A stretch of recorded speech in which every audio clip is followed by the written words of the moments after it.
here in British society, the school-going students are under some conspiracy.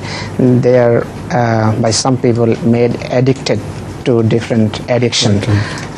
So how can we avoid this curse? This is the main problem of the society, and the best thing is, first of all, to tell your children never to smoke. Those people are addicted who smoke, and sometimes people say, their schoolmates tell them, have just one kash of cigarette and that should be enough. So tell your children never to do it.